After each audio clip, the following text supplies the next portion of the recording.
الرجیم بسم اللہ الرحمن الرحیم ان اللہ اصطفى آدم ونوحا وآل ابراہیم وآل عمران علی العالمین صدق اللہ العلی العظیم مل کے بآواز بلند صلوات۔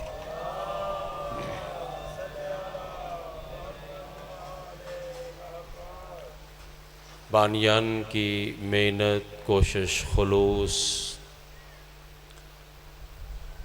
سادات کا فرش عزا بچھانا الہ العالمین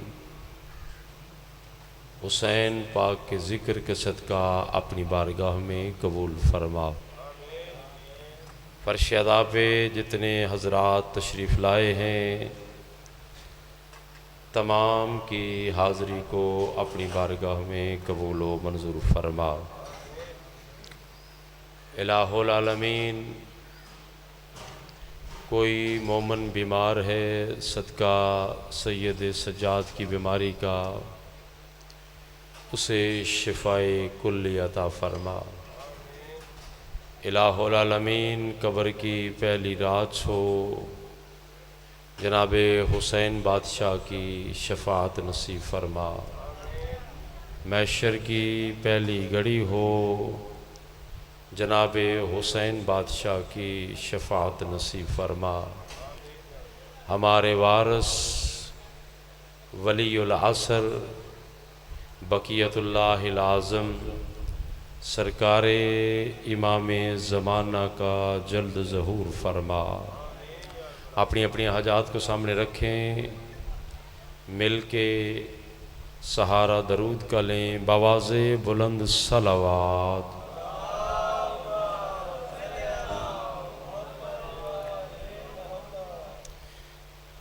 بسم اللہ، توجہ ہے جناب، بات شروع کی جائے۔ حسین پاک کی مجلس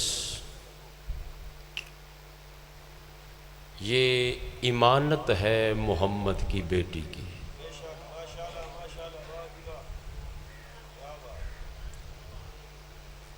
شریف لوگ، اچھے لوگ امانت میں خیانت نہیں کرتے۔ یہ امانت ہے رسول اللہ کی پاک بیٹی کی، اور مجلس میں ہم اس لیے آتے ہیں کہ مجلس ہمیں طہارت دیتی ہے۔ مجلس ہمیں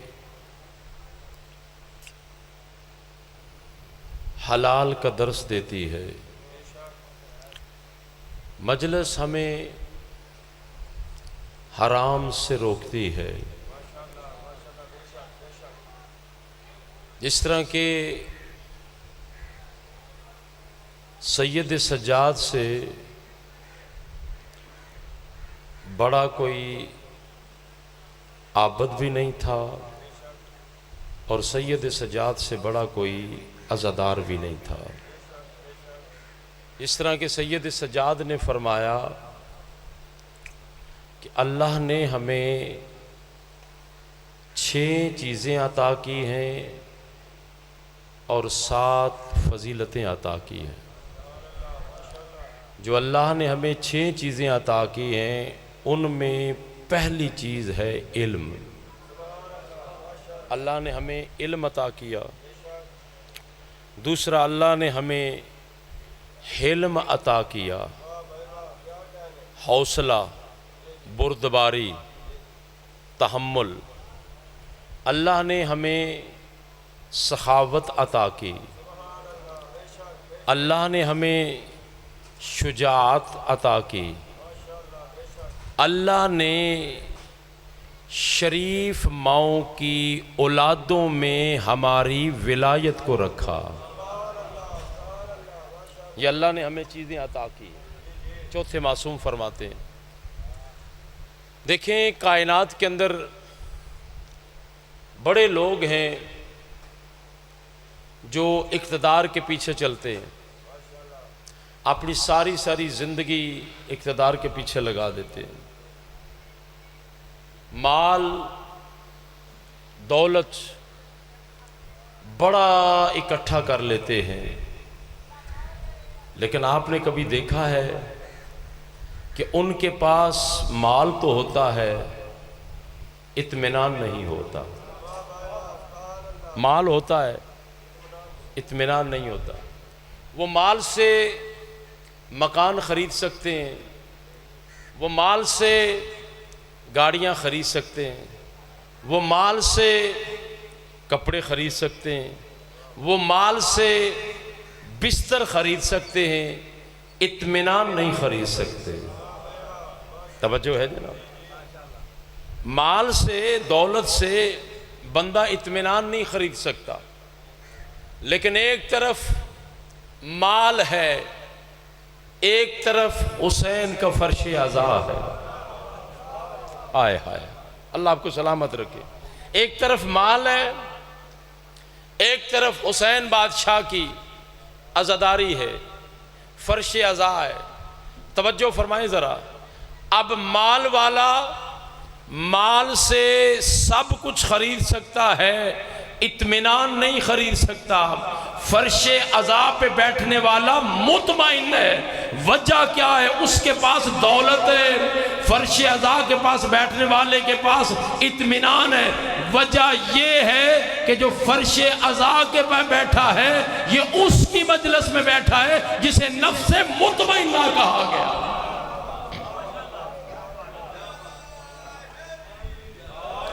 فرش عزا پہ بیٹھنے والا مطمئن اس لیے ہے کہ اس کا تعلق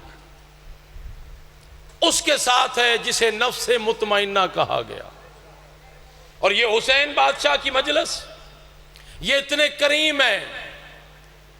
کریم ہیں کہ ان کے دروازے پہ اگر کوئی انسان آئے تو مسلمان بن جاتا ہے. اگر مسلمان آئے تو صاحب ایمان بن جاتا ہے. اگر کوئی صاحب ایمان آئے تو سلیمان بن جاتا ہے. اگر کوئی بے زر آئے تو ابو ذر بن جاتا ہے. اگر کوئی بے داد آئے تو مقداد بن جاتا ہے. اگر کوئی مجبور آئے تو مختار بن جاتا ہے. حور آئے، توجہ فرما رہے ہیں جناب، اگر کوئی مجبور آئے تو مختار بن جاتا ہے، گنہگار آئے تو حور بن جاتا ہے. یہ دربار حسین کا دربار ہے کہ جس دربار پہ کوئی بندہ خالی نہیں رہتا.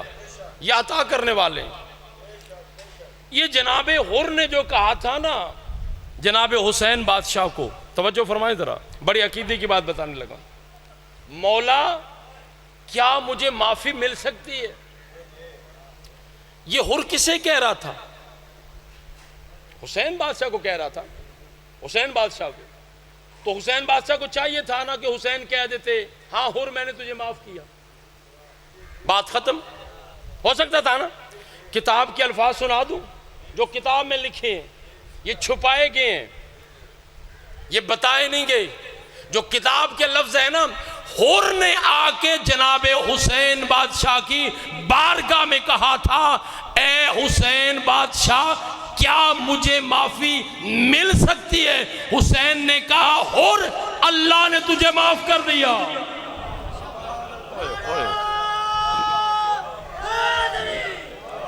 اللہ نے تجھے معاف کر دیا. اب پتہ چلا ہے حسین کا دروازہ کیا دروازہ ہے. یہ باب اللہ ہے، یہ اللہ کا دروازہ ہے، یہ ہر وقت دروازہ کھلا رہتا ہے. آپ دیکھ لیں باقیوں کے دروازے بند ہو جاتے ہیں، اللہ کا دروازہ بند نہیں ہوتا. ہائے ہائے ہائے ہائے، اللہ کا دروازہ بند نہیں ہوتا. کیا کہا؟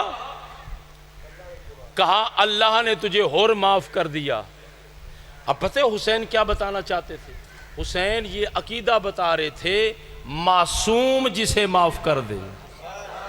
ہائے ہائے ہائے ہائے ہائے ہائے، معصوم جسے معاف کر دے اللہ اسے معاف کر دیتا ہے، معصوم جسے معاف کر دے اللہ اسے معاف کر دیتا ہے۔ اب ہم سے نہ پوچھو کہ کس کس کو معصومہ کس پہ ناراض تھی، یہ بخاری پڑھو اور جا کے پتہ کرو کہ معصومہ کس پہ ناراض تھی۔ بخاری میں یہ جا کے بخاری میں پڑھو کہ معصومہ کس پہ ناراض تھی۔ حسین بادشاہ نے اصول دے دیا، قانون دے دیا کہ معصوم جسے معاف کر دے اسے اللہ معاف کر دیتا ہے، معصوم جس پہ راضی ہو جائے اس پہ اللہ راضی ہو جاتا ہے۔ دیکھیں خدا کی قسم یہ مجلس ہدایت ہے، یہ درس گاہ حسینی ہے۔ آپ آتے ہیں مجلس میں کچھ لے کے جاتے ہیں۔ اب دیکھیں کہ حسین بادشاہ نے کتنا پیارا درس دیا ہے۔ حسین بادشاہ کی نانی جناب ام سلمہ ام المومنین حضرت مومنین کی مائیں، پاک رسول کا حرم جناب ام سلمہ، آپ نے ایک شخص کو کہا اوہ تو رسول کو گالی دیتا ہے۔ جب اس نے سنا نا اس نے کہا رسول کو، لا حول ولا قوت، نعوذ باللہ، یہ ہو سکتا ہے کہ میں رسول کو گالی دوں؟ توجہ ہے، یہ ہو سکتا ہے کہ میں رسول کو گالی دوں؟ جناب ام سلمہ نے فرمایا تو نے رسول کا فرمان نہیں سنا، من سب علیًا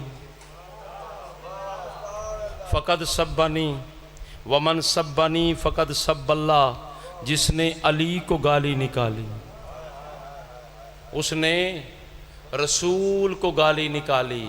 اب جا کے مسلمانوں کتابوں میں دیکھو کون تھا جو ممبر پہ بیٹھ کے علی کو سب کرتا تھا، جاؤ جا کے کتابوں میں پڑھو۔ معصوم جسے معاف کر دیں اسے اللہ معاف کر دیتا ہے۔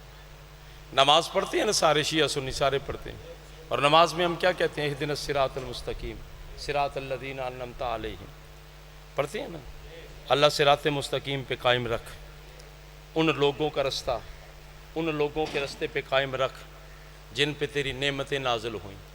نعمت والوں کا رستہ مانگتے ہیں نماز میں، چاہے کوئی سنی ہے، چاہے کوئی شیعہ ہے، چاہے دیوبندی ہے، چاہے اہل حدیث ہے، کسی مکتبہ فکر کے ساتھ کسی کا تعلق ہے، نماز میں وہ یہ دعا مانگتا ہے اللہ صراط مستقیم پہ قائم رکھ اور ان لوگوں کے رستے پر قائم رکھ جن پہ تو نے نعمتیں نازل کی۔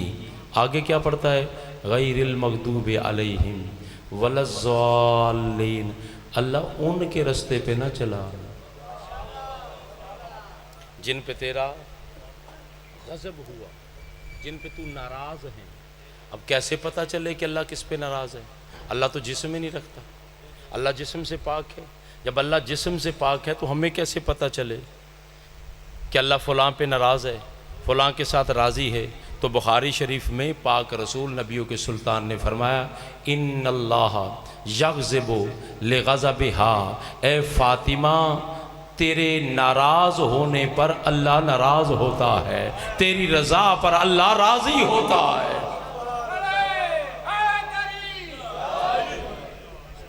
تو رسول اللہ نے بتلا دیا۔ یہ ہم 14 صدیاں ہو گئی ہیں نا آل محمد کا ذکر کرتے ہیں، فرش ادا پہ بیٹھے ہوئے ہیں۔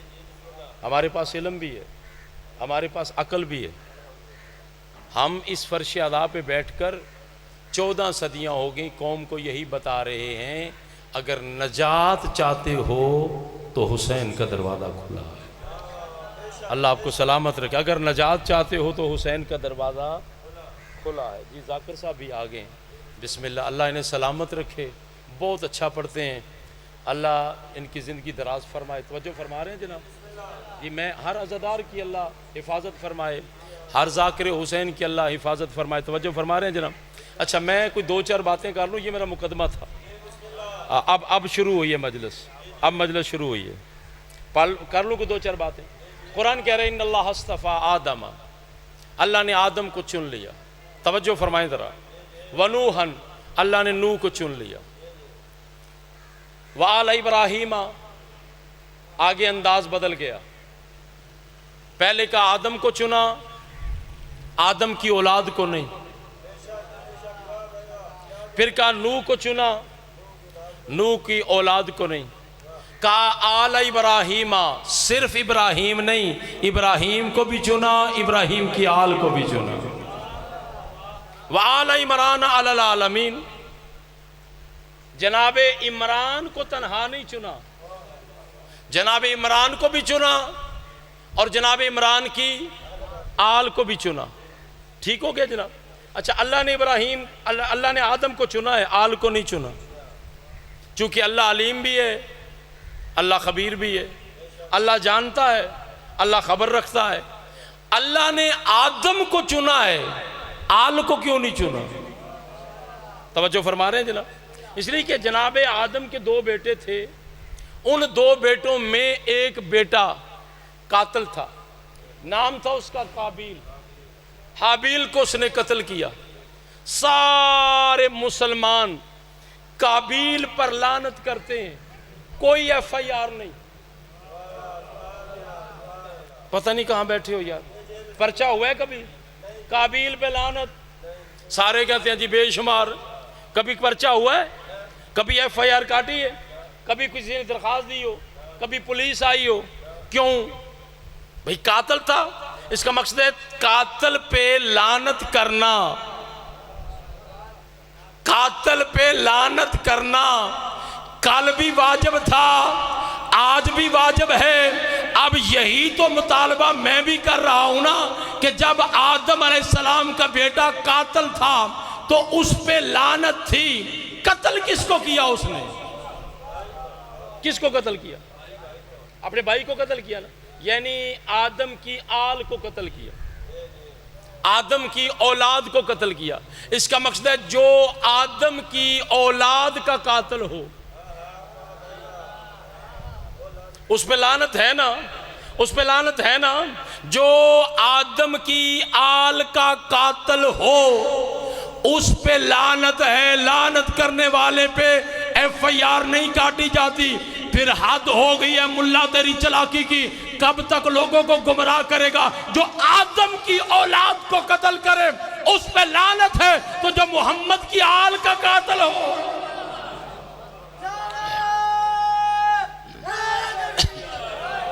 جو رسول کی آل کا قاتل ہو. بھائی قرآن ہے نا، میں نے آپ کے سامنے قرآن رکھا ہے کہ جو آدم کی اولاد کا قاتل اس پہ لعنت ہے نا، لعنت. تو جو رسول کی اولاد کا قاتل اس پہ بھی لعنت ہے نا. آگے چلیں، جناب آدم کے بعد اللہ نے جناب نوح کو چنا، نوح کی آل کو نہیں چنا. جناب نوح کی آل کو کیوں نہیں چنا؟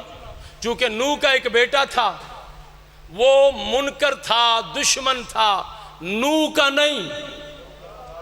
ہوئے ہوئے ہوئے ہوئے، نوح کی کشتی کا دشمن تھا. جب کشتی کا دشمن، تو رسول اللہ نے یہی فرمایا مَثَلُ أَهْلَ بَيْتِي كَمَثَلِ سَفِينَةِ نُوحٍ، فرمایا میری اہل بیت کی مثال کشتی نوح کی مثال ہے. تو اب اگر نوح کا بیٹا کشتی کا دشمن ہو تو اس پہ لعنت ہے، تو جو اہل بیت کا دشمن اس پہ لعنت کیوں ہے؟ نوح کے بیٹے پہ لعنت کیوں ہے جی؟ کشتی کا دشمن ہے. کشتی کس کی تھی؟ کشتی جناب نوح کی تھی. اس کا مسئلہ ہے جو کشتی کا دشمن اس پہ لعنت ہے نا ایسے. اچھا، اللہ نے جناب آدم کی اولاد کو نہیں چنا. نماز میں ہم پڑھتے ہیں اللہم صلی علی محمد وعلی آل محمد کما صلیت علی ابراہیم وعلی آل ابراہیم انک حمید مجید. یہ سرکاری درود میں نے آپ کے سامنے پڑھ دیا جو سارے مسلمان پڑھتے ہیں. علی ولی اللہ والے پڑھتے ہیں اللہم صلی علی محمد وعلی محمد. اس میں کوئی حرج نہیں ہے، ٹھیک ہے، ایک ہی درود ہے، کسی اور پہ تو نہیں نہ پڑھ رہے. یہ سرکاری بھی جو درود ہے نا وہ بھی محمد اور محمد کی آل پہ ہی پڑھتے ہیں. وہ بھی محمد اور محمد کی آل پہ پڑھتے ہیں، سرکاری درود ہے 72 فرقے والے، وہ بھی جب درود پڑھتے ہیں تو محمد اور محمد کی آل پہ پڑھتے ہیں۔ تو معذرت کے ساتھ جب تم محمد اور محمد کی آل پہ پڑھ رہے ہو تو تم کہتے ہو نماز کے بعد فلاں پہ بھی درود ہے، فلاں بھی درود میں شامل ہے، فلاں بھی درود میں شامل ہے، اصحاب بھی درود میں شامل ہیں، ازواج بھی درود میں شامل ہیں۔ تو معذرت کے ساتھ جب تم تشہد میں بیٹھے ہوتے ہو تو اس وقت صحابی تو دور کی بات ہے نا، آدم تو نبی ہے، آدم پہ درود پڑھتا ہے بندہ؟ اچھا چلو آدم پہ نہیں، آدم کی آل پہ پڑھے گا؟ اگر پڑھے گا تو پڑھی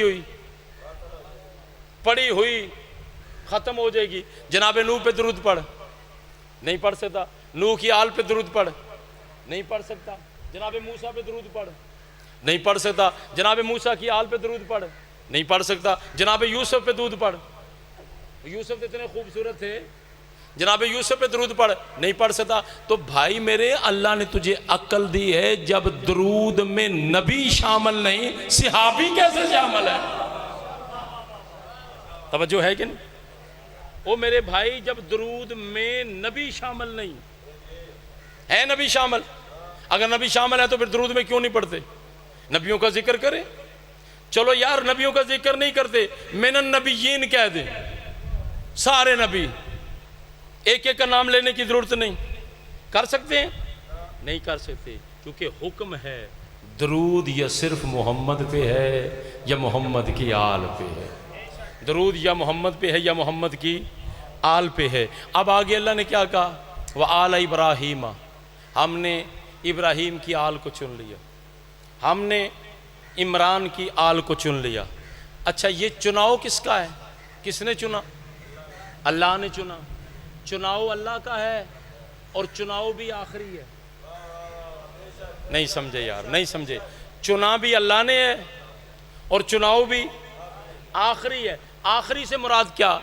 اب اس کے بعد اللہ کسی کو چنے گا نہیں، جس کو چننا تھا اسے چن لیا۔ کیوں نہیں چنے گا بھائی میرے؟ اس لیے کہ قرآن ہے، قرآن ہے آخری کتاب۔ یہ آخری کتاب کیوں ہے؟ چونکہ نبی ہے آخری۔ بھائی آپ میرے ساتھ بولیں کہ تو میں آگے چلوں گا نا۔ قرآن ہے آخری کتاب، اس کے بعد کوئی کتاب نہیں آئے گی۔ آئے گی کتاب؟ پہلی کتاب کون سی ہے؟ جناب موسیٰ علیہ السلام پہ آسمانی 4 کتابیں ہیں نا، کون سی پہلی کتاب ہے؟ تورات پہلی کتاب ہے۔ دوسری کتاب کون سی ہے؟ زبور۔ تیسری کتاب انجیل۔ چوتھی ہے قرآن۔ فاصلے کا پتہ ہے کتنا ہے؟ جناب تورات جو موسیٰ علیہ السلام پہ اتاری گئی 2500 سال پہلے، قرآن کے 2500 سال پہلے یہ اتاری گئی۔ 1500 سال پہلے زبور اتاری گئی، 500 سال پہلے انجیل اتاری گئی۔ فاصلہ پتہ چل گیا؟ تورات قرآن سے 2500 سال پہلے، تورات زبور 1500 سال پہلے، انجیل 500 سال۔ مشکل تو نہیں بات ہو رہی؟ سمجھنا میں عقیدہ بتانے لگا ہوں۔ اچھا قرآن ہے چوتھے نمبر پہ، ایسے ہی ہے؟ اچھا یہ چاروں کتابیں ہوں، ان میں افضل کون ہے؟ ایسے ہی ہے، افضل کون ہے؟ ضد تو نہیں کر سکتا نا کوئی بندہ۔ 3 کیا ہیں؟ 3 مفضول ہو گئیں۔ اچھا قرآن کے ہوتے ہوئے تینوں پہ عمل کرنا حرام ہے نا؟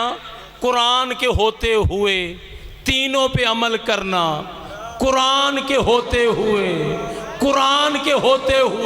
تینوں پہ عمل کرنا حرام ہے۔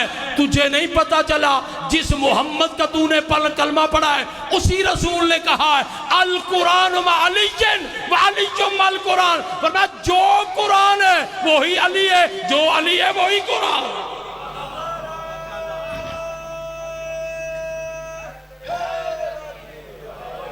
جو قرآن ہے وہی علی ہے اور جو علی ہے وہی قرآن ہے۔ اب دیکھنا ذرا مولوی کی چلاکی، دیکھنا چلاکی۔ شاید آپ نے پہلی بار سن رہے ہیں، کوئی بات نہیں، باتیں کریں گے تو پتہ چلے گا نا۔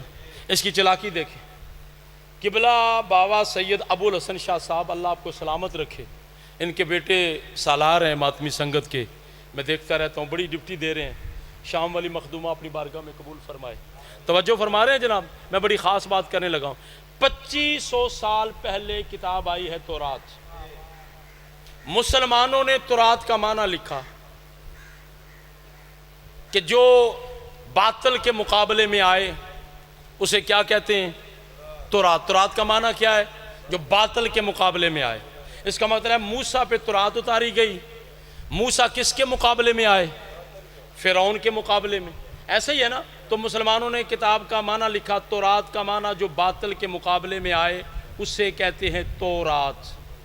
زبور کا معنی کیا ہے؟ ڈٹ جانا,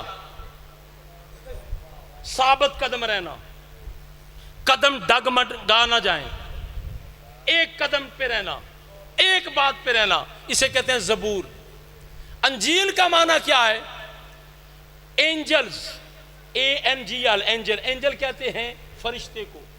انجیل کا معنی ہے جو فرشتہ اللہ کی طرف سے عیسیٰ کی طرف پیغام لاتا تھا, اسے انجیل کہتے ہیں.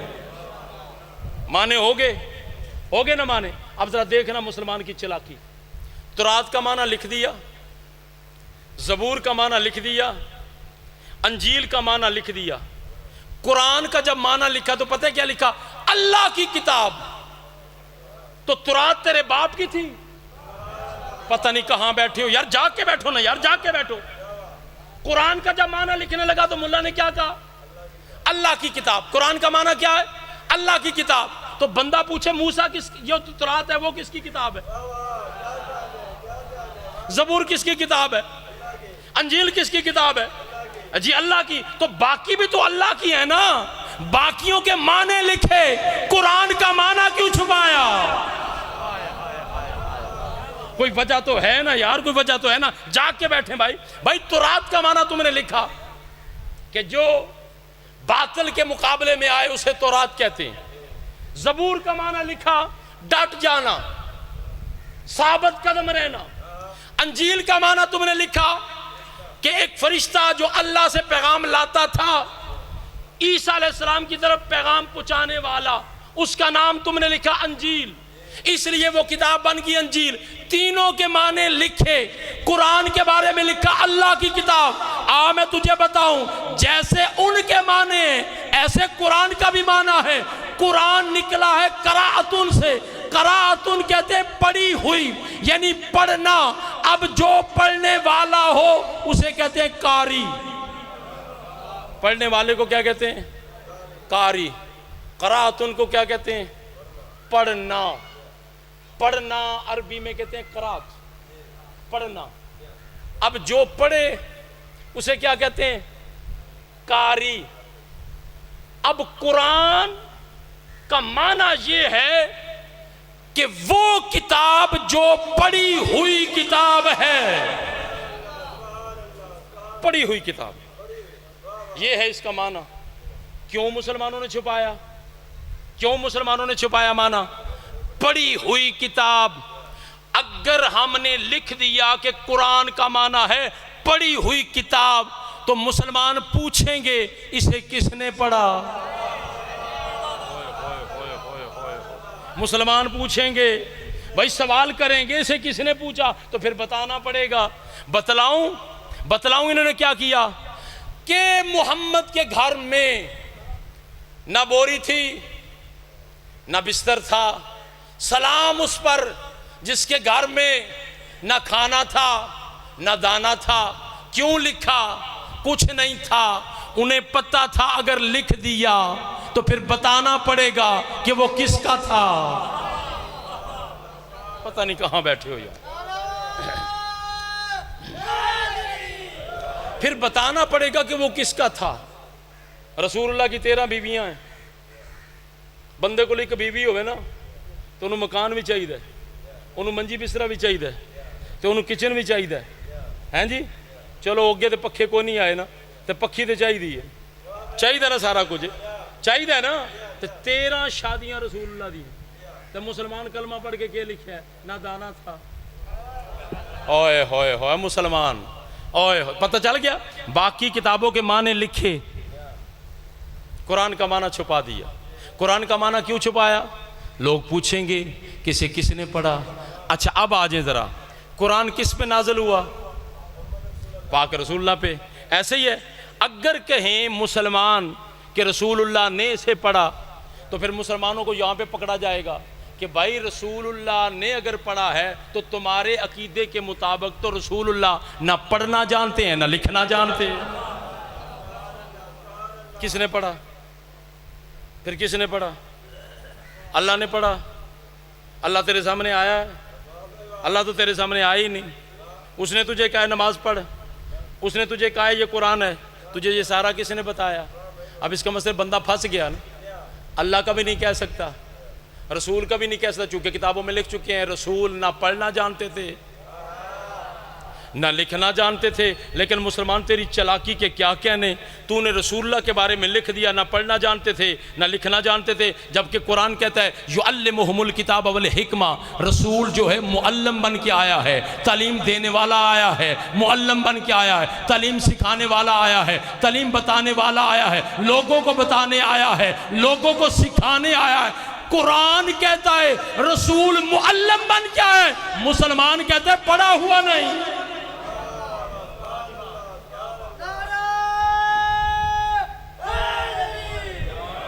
اللہ کہتا ہے رسول طیب ہے، رسول پاک ہے، رسول بے عیب ہے، رسول لا ریب ہے۔ اللہ کہہ رہا ہے طیب ہے، پاک ہے، پاک ہے، پاک ہے۔ مسلمان کہہ رہا ہے جبریل آیا، جبریل آیا، جبریل آیا، سینہ چاکی۔ توجہ ہے جناب؟ اب اللہ کہہ رہا ہے پاک ہے، مسلمان کہہ رہا ہے جبریل نے پریشن کیا، اللہ کی مانوں یا ملا کی مانوں، اللہ کی مانوں یا ملا کی مانوں؟ توجہ فرما رہے ہیں جناب؟ اچھا اب یہ نہیں بتا سکتے کہ اللہ نے پڑھا اسے، نہیں بتا سکتے چونکہ اللہ تو سامنے آتا نہیں۔ اچھا جبریل نے پڑھا، جبریل تو سامنے آتے ہی نہیں، تو پھر کس نے پڑھا؟ نبی کے بارے میں تو تم کہہ چکے ہو کہ نبی معاذ اللہ نہ پڑھنا جانتے نہ لکھنا جانتے ہیں۔ تو پھر ملا بتا، قرآن کا معنی ہے وہ کتاب جو پڑھی ہوئی کتاب کو قرآن کہتے ہیں۔ قاری کہتے ہیں پڑھنے والے کو، قاری پڑھنے والا۔ قرآن کا معنی ہے وہ کتاب جو پڑھی ہوئی کتاب ہے۔ اسے پڑھا کس نے؟ اس کا معنی اس لیے چھپایا، قرآن کا معنی ہے پڑھی ہوئی کتاب، پڑھی ہوئی کتاب، کسی نے اسے پڑھا۔ معنی اس لیے چھپایا کہ انہیں بتانا پڑے گا کہ جب رسول اللہ کا نکاح ہوا، جب رسول اللہ کا نکاح ہوا تو جب رسول اللہ کا نکاح ہو رہا تھا تو نبیوں کے سلطان محمد مصطفیٰ نے فرمایا چاچا مسند پہ آئیں اور میرا خطبہ نکاح پڑھیں۔ جب کہا نا میرا خطبہ نکاح پڑھیں تو مسند پہ بیٹھ کے علی کے بابا نے سب سے پہلے کہا الحمدللہ رب العالمین، الحمدللہ الذی انزل علی الکتاب والذریۃ من ابراہیم۔ تعریف ہے اس اللہ کی جو عالمین کا رب ہے، جس نے ہمیں اسماعیل کی اولاد میں رکھا۔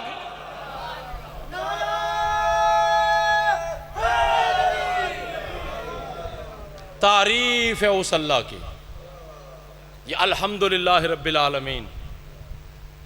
15 سال قرآن کے نازل ہونے سے پہلے علی کے بابا نے پڑھا۔ اب پتہ چلا پڑھی ہوئی کتاب، اب پتہ چلا پڑھی ہوئی کتاب، اب پتہ چلا پڑھی ہوئی کتاب۔ یہ الحمدللہ لفظ ہے ابو طالب کے۔ اچھا یہ تو 40 سال سے 15 سال پہلے، اعلان نبوت سے 15 سال پہلے عقد ہو رہا ہے جناب رسول پاک کا، خطبہ نکاح دے رہے ہیں جناب ابو طالب علیہ السلام، ایسے ہی ہے۔ اچھا اب چلیں ذرا، قرآن کے نازل ہونے سے 10 سال پہلے جنابی المودہ اہل سنت کی کتاب قاضی محمد سلیمان حنفی قندوزی اہل سنت وہ اپنی کتاب کے اندر لکھتا ہے کہ جب رسول اللہ 16 رجب کو بیت اللہ میں گئے اور علی کو اپنے ہاتھوں پہ اٹھایا تو رسول اللہ نے اس وقت کا اقرا پڑھیے اس وقت سورہ المومنون کی 10 آیات کی تلاوت علی نے کر کے 10 سال قرآن کے نازل ہونے سے پہلے بتلا دیا۔ یہ جو قرآن پڑھی ہوئی کتاب ہے نا، کسی اور نے نہیں پڑھا، ہم نے پڑھا۔ کسی اور نے نہیں پڑھا. 10 سال پہلے جناب امیر علیہ السلام نے سورہ المومنون کی 10 آیات کی تلاوت کر کے زمانے کو بتلا دیا قرآن کے نازل ہونے سے پہلے پڑھنے والے ہم ہیں. اب مجھے ایمان سے بتاؤ قرآن کے 15 سال پہلے تلاوت کی ہے علی کے بابا نے, قرآن کے نازل ہونے سے 10 سال پہلے تلاوت کی ہے خود علی نے. اب اس کا مقصد ہے تلاوت کرنا اور پڑھنا. اب پتہ چل گیا قرآن کا معنی کیا ہے, پڑھی ہوئی کتاب. یہ نازل ہوئی ہے رسول پہ, نازل ہوئی ہے رسول پہ, اس کا نام ہے قرآن, اور جس کا نام ہے قرآن اسے پڑھنے والے ہیں یا ابو طالب یا علی. 2 ہستیوں نے قرآن کو پڑھا قرآن کے نازل ہونے سے پہلے. اب آئیں ذرا, وہی علی وہ فرماتے ہیں اگر میرے لیے مسند قضاوت بچھائی جائے, فیصلہ کرنا, توجہ فرما رہے ہیں جناب, فیصلہ کرنے کی مسند اگر لگا دی جائے میرے لیے, تو جناب امیر علیہ السلام فرماتے ہیں اگر تورات والے آئیں تو میں انہیں تورات سے فیصلہ دوں, اگر زبور والے آئیں تو میں انہیں زبور سے فیصلہ دوں, اگر انجیل والے آئیں تو میں اسے انجیل سے فیصلہ دوں, اگر قرآن والے آئیں تو میں انہیں قرآن سے فیصلہ دوں. پھر علی فرماتے ہیں اس کے بعد میں چپ ہو جاؤں گا, کتابیں بول کے کہیں گی جو علی نے کہا سچ کہا. جو علی نے کہا سچ کہا ہے, جو علی نے کہا وہ حق کہا ہے. تو خدا کی قسم اپنے ایمانوں پہ فخر کیا کرو اور سینہ چوڑا کر کے چلا کرو. اللہ نے تمہیں وہ امام دیا ہے جس کے لیے مسجد کا دروازہ بند نہیں ہوا. اللہ نے تجھے وہ امام دیا. کتنے, خدا کی قسم میں تو حیران ہوتا ہوں, مسلمانوں کی عقل پہ حیران ہوتا ہوں. یہ سمجھ کے بھی نہیں سمجھتے, سمجھ کے بھی نہیں سمجھتے. بڑا دربار تھا نا مامون کا, تاریخ میں لکھا ہوا ہے, اور 83واں امام دور تھا 83ویں امام کا. اور مامون کے دربار میں ایک شخص آیا, اس کے پاس رسول اللہ کے بال تھے, اور جو ہی وہ دربار میں داخل ہوا بہت خوشبو آئی. اس نے کہا یہ دربار میں خوشبو کیسی ہے, توجہ فرما رہے ہیں, یہ دربار میں خوشبو کیسی ہے. تو کسی نے, اس نے اشارہ کیا ہاتھ ایسے رومال سے, اس نے کہا یہ رومال ہے اس وجہ سے خوشبو آ رہی ہے. اس نے کہا اس میں کیا ہے جو اتنی بڑی خوشبو آ رہی ہے؟ اس نے کہا نبی پاک صلی اللہ علیہ وسلم کے بال ہیں. کیا ہے؟ نبی کے موئے مبارک, موئے مبارک کہتے ہیں بال کو, نبی کے بال ہیں. اس نے کہا جلدی آ جلدی آ جلدی. اس نے کہا بیچے گا؟ اس نے کہا ہاں حالات ایسے آگے ہیں, میں بیچنے کے لیے آیا ہوں, تو بادشاہ ہے. کتنی قیمت؟ کہا جتنے بھی دے دے. اب وہ بادشاہ تھا.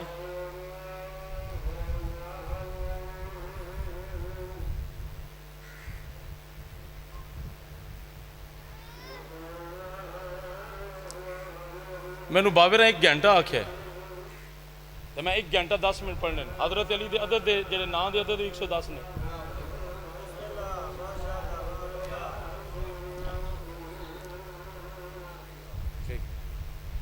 سن رہے ہیں لوگ, کوئی مسئلہ.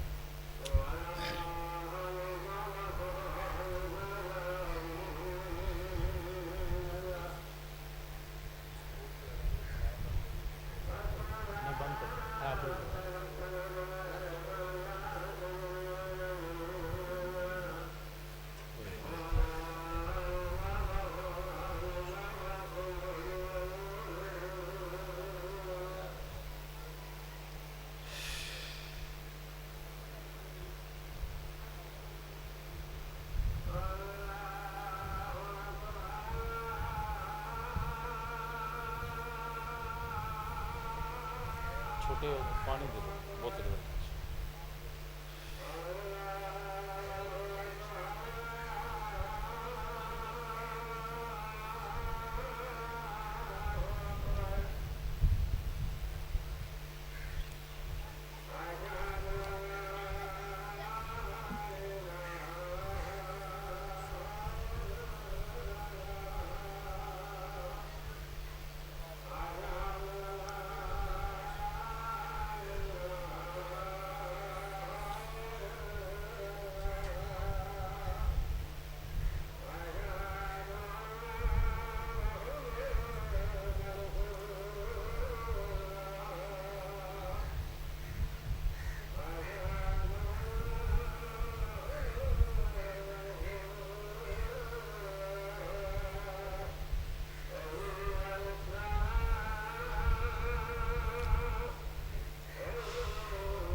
باواز بلند صلوات پڑھیں۔ ہم آل محمد کو ماننے والے ہیں، ان کی سیرت پہ چلنے والے ہیں۔ ہم نے اذان کا احترام کیا ہے، وہ احترام کریں یا نہ کریں۔ توجہ ہے جناب؟ آخری بات کر کے بس میں 2 منٹ مصاحب تو اجازت بھائی کے حوالے ممبر کرنے لگا ہوں۔ ذاکر صاحب تشریف لے آئے، ان کے بعد بھی ہیں پڑھنے والے، توجہ فرما رہے ہیں جناب۔ خوشبو پورے دربار میں، اسے جب بلایا گیا کیا قیمت لوگے؟ اس نے کہا تو بادشاہ جتنے بھی دے دے۔ اس نے کہا بیت المال کھولو اور اسے پیسے دو۔ کیا سخاوت ہے ان لوگوں کی جو بیت المال سے دیتے تھے۔ تھوڑے سے جاگ کے بیٹھو نا یار، جاگ کے بیٹھو، مجلس میں بیٹھے ہو جاگ کے بیٹھو۔ کیا سخاوت ہے ان لوگوں کی جو بیت المال سے دیتے تھے۔ توجہ فرما رہے ہیں جناب؟ اچھا اسے مال شال دیا گیا، وہ چلا گیا۔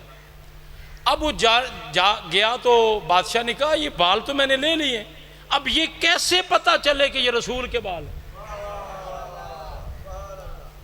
انہوں نے کہا جی خوشبو آ رہی ہے، جب خوشبو آ رہی ہے تو رسول کے بال ہے۔ اس نے کہا میں کو رسول کے دور میں تھوڑی تھا، مجھے کیا پتا۔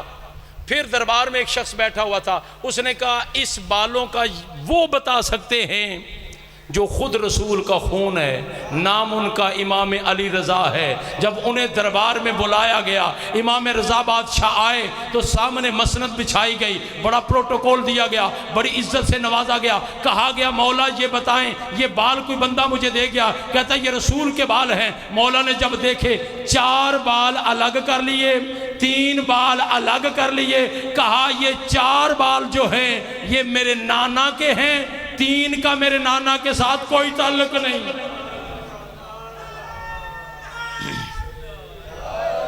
اس نے کہا جی کیسے، مجھے کیسے پتہ چلے، مجھے کیسے پتہ چلے؟ اس نے کہا ایسے کر آگ جلا۔ جب آگ جلائی 4 کو آگ میں رکھا، آگ بجھ گئی۔ جو رسول کے بال تھے آگ بجھ گئی۔ جب امام نے 3 کو پکڑا، 3 کو پکڑ کے آگ میں جلایا، وہ تینوں کے تینوں جل گئے۔ توجہ فرما رہے ہیں جناب؟ بس ہوگی بات پھر کبھی انشاءاللہ امام زمانہ چاہیں گے تو بات ہوگی۔ یزید ملعون نے سید سجاد کو دربار میں بلایا، دربار میں بلا کے کہتا ہے ہم تمہیں رہا کرنا چاہتے ہیں۔ سید سجاد نے کہا میں اپنی پھوپھی اماں سے مشورہ کر لوں۔ سید سجاد اپنی پھوپھی اماں کے پاس آئے، کہا یزید کہہ رہا ہے ہم تمہیں رہا کرنا چاہتے ہیں۔ جناب عالیہ نے کہا سجاد یزید کو کہہ دے ہماری 3 شرطیں۔ پہلی شرط ہمارے لیے ایک مکان خالی کیا جائے جس مکان میں ہم حسین کو رو سکیں، حسین پہ گریہ کر سکیں۔ حسرت ہے نا علی کی بیٹی کی، رونے کے لیے آئے ہو، شرم کر کے نہ رو۔ خدا کی قسم چوتھے معصوم فرماتے ہیں ہمارے مصائب میں ایسے رویا کرو جیسے بوڑھی ماں جوان بیٹے کے لاش پہ روتی ہے۔ ہم تمہاری جنت کے ضامن ہیں۔ کہا ایک مکان خالی کرایا جائے جس میں ہم کھل کے حسین کو رو سکیں، اس لیے کہ ہمیں رونے نہیں دیا گیا۔ کربلا سے جب ہم چلے ہیں نا، میں جب بھی حسین پہ روئی ہوں نا، کہیں سے تیر آئے، کہیں سے تازیانے آئے، کہیں سے پتھر آئے، کہیں سے کھولتا ہوا پانی آیا۔ کہا ہماری دوسری شرط، یزید سے کہہ دو ہماری دوسری شرط یہ ہے ہمیں شام سے مدینے تک باعزت طریقے سے پہنچایا جائے۔ ہماری تیسری شرط جو ہمارے کربلا میں تبرکات لوٹے ہیں وہ ہمیں واپس کیے جائیں۔ یزید کمینہ کہتے ہیں 2 شرطیں تو میں پوری کر سکتا ہوں لیکن تیسری شرط نہیں میں پوری کر سکتا۔ 36 ملک تھے لوٹنے والے، کیا پتا حسین کی انگلی، کیا پتا حسین کی انگوٹھی کس نے لوٹی، کیا پتا حسین کا امامہ کس نے لوٹا، کیا پتا حسین کا کرتا کس نے لوٹا۔ اتنے لوٹنے والے تھے۔ کہنے لگا اے سجاد میں قیمت ادا کر سکتا ہوں۔ سید سجاد نے کہا حیا کر، غیرت کر، کیا قیمت لگائے گا میری ماں زہرا کی چادر کی۔ اجرکم اللہ، اجرکم اللہ۔ اللہ کوئی غم نہ دے سوائے غم شبیر کے۔ حسین کو رونے کے لیے آئے ہو، پردہ داروں میں 2 بیویاں آئی ہیں، ایک ہے محمد کی بیٹی، ایک ہے علی کی بیٹی، وہ صرف پرسے کے لیے آئے ہیں۔ جب مکان خالی ہوا شہداء کے سر آنے شروع ہو گئے۔